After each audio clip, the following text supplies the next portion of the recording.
different job site finally. This would be the basement house that I dug over in Kansas. They just finally got the walls done, as you can tell. They're still stripping forms off. And I'm gonna come over here probably the next couple days, and I'm gonna dig out for the front porch. I'm gonna dig out for the front porch, and I may or may not be able to do the back porch. We still got a backfill. They're supposed to come Monday and put the sealer stuff on here, and then I can start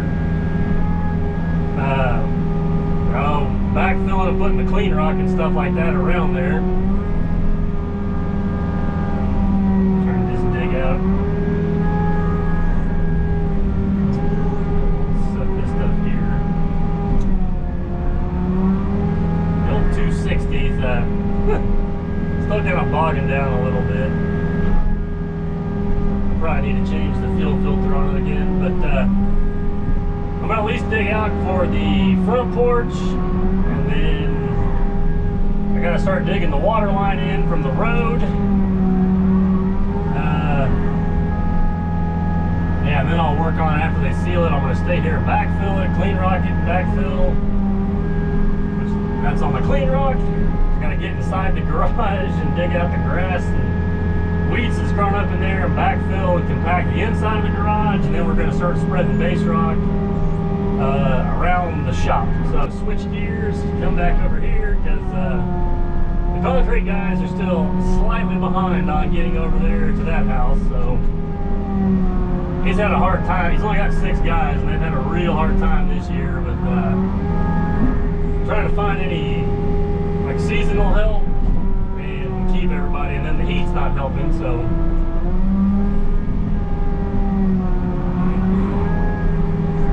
yeah, everybody's way behind. So now I'm going to try to get this before they're completely done. I want to get the porches cut in so they can go ahead and form this up. I think they'll do a form footing and like a little 3-foot stem walls here, and then they can pour those, and then I can backfill everything, and then not too long down the road the framer will be here.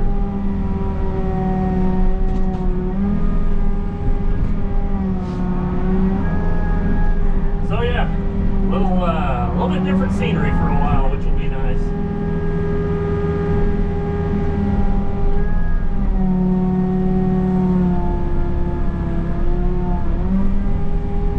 But I just brought the 260 because I still got the International, the Peterbilt. It's supposed to be done at the shop this week, so because I'm a little overweight hauling it, I hated to come into Kansas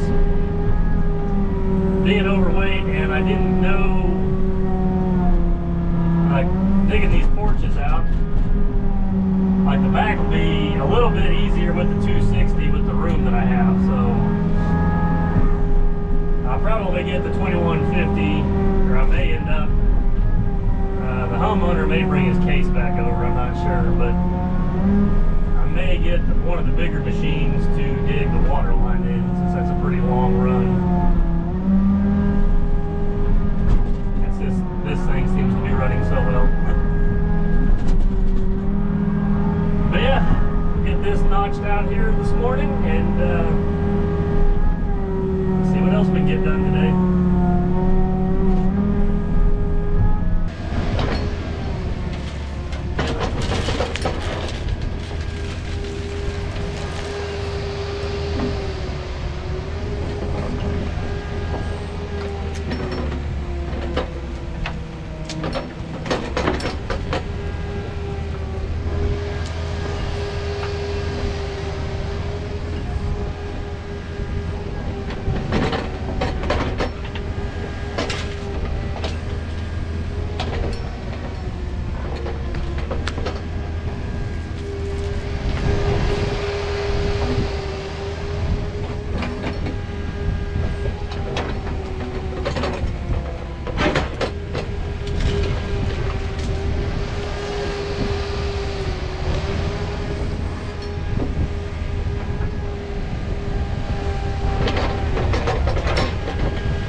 Well, this is going to be my loader for this afternoon, or probably most of the time on this job. So this is the landowners and such that he brought over here. So, and he actually just got back out of the shop. I think he said he's had it 4 years, and it's been in the shop almost 2 of those years. So it's only got like 750 hours on it, but it's one of the, I guess the, I don't know, first 95s or something like that. So it's got a lot of def issues and wiring and such, but he's got it back from the shop, wanted me to try it out and see if it'll stay together. And I'm gonna try to spread some rock around the shop building. I don't think I've got enough. I think I only got 4 loads of the base rock, but apparently they're not bringing any more today.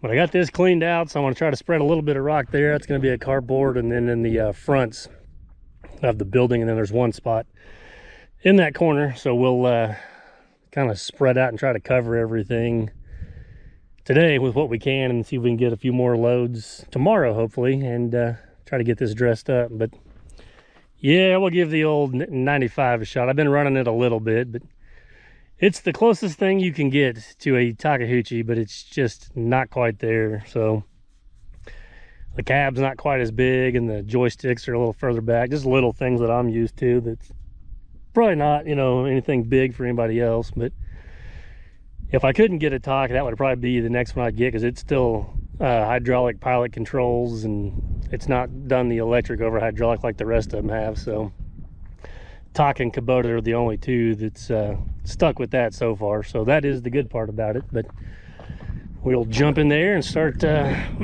spreading some base rock.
Well, we were back up here today to get this basement backfilled. I got up here Monday morning and got everything a sealer. I guess they have a big spray rig or something that just sprays it on there. But we got 3.5 inches of rain up here Saturday morning, so they were still able to get up here yesterday morning, kind of shovel off some of the mud down there and get that sprayed. Yeah, now we got the two basement walls, or the inside of the garage, sprayed, and then all the way around the rest of it here. So I'll probably I got 4 or 5 loads of clean rock over there, so I'll get in the big bad Kubota and probably bring it up, I don't know, a foot or 18 inches with clean rock right there on the edge, or the top edge of the footing. And then after that we can just start, I'll probably just take the dozer and just start pushing this stuff in there. Probably just want to work on all that, because I can go ahead and fill this ramp and everything in now. I got a culvert with me because I got a sump pump that's outside the house. There's 2 inside and this one out here, so I'm gonna pop this lid off, which the sump pump's not in there yet. It's just the little vault or whatever, and they've already bolted it down. But I'm gonna set that pipe on top of there so it sticks up, and then they'll just have to put a sump pump on a chain or something like that when they want to retrieve it, because I don't really know any other way to backfill around it. But we'll set that pipe in there. I don't know if I need something to hold the top of it when I fill around there, so we may just leave that for now until I get the excavator and stuff over here. I'm gonna start with this pile here and just take the dozer and just start shoving it up against there and kind of grading it out and dressing it up. I'm not going to run the dozer real close to the walls, or I'm not even going to worry about bringing the roller up here. The sandy stuff's probably going to settle quite a bit, but I don't want to, I hate running stuff right there along the edge of those walls. I mean, the best thing may be my little compaction wheel, but the problem is with it, it just kind of, that clay will kind of gum up in there, or some of this stuff may just push around. So this house won't be done for probably maybe not quite a year. So I'll shove it in there and stay 3 or 4 feet away with the dozer. Maybe I'll even get the skid steer in here and do a little bit more, but we'll just keep shoving it in there and letting it kind of settle over time, and then just adding a little more. So by the time it's all ready to be, you know, the yard put in and final graded and such, the settling should pretty much be done. So I mean, the best thing for it is just to shove it in there and let everybody walk on it when they're framing, and then the rain and the weather and such. So if it was my clay and stuff with the rock back at home, I would feel a little more comfortable, but it'll get soft and that dozer will actually lean over. And I've seen them before. I mean, this one would probably be fine with all the angles, but I've seen one of these before where it was like a 60 or 70 foot long wall, and it actually bowed out because the guy ran his dozer like a foot away from there, and it was a 10 or 11 foot tall wall, and the center of the concrete wall actually bowed out from doing that. So like I said, this one will probably be fine with all the corners and stuff. It adds a lot more strength to it, but I would still feel better just kind of shoving it around there and just kind of letting it settle more over time. And we got plenty. Like I said, I'll be back up here quite a bit. We'll just kind of keep tracking around there and adding to it, and it'll eventually set up. So I'll start dumping some clean rock around here.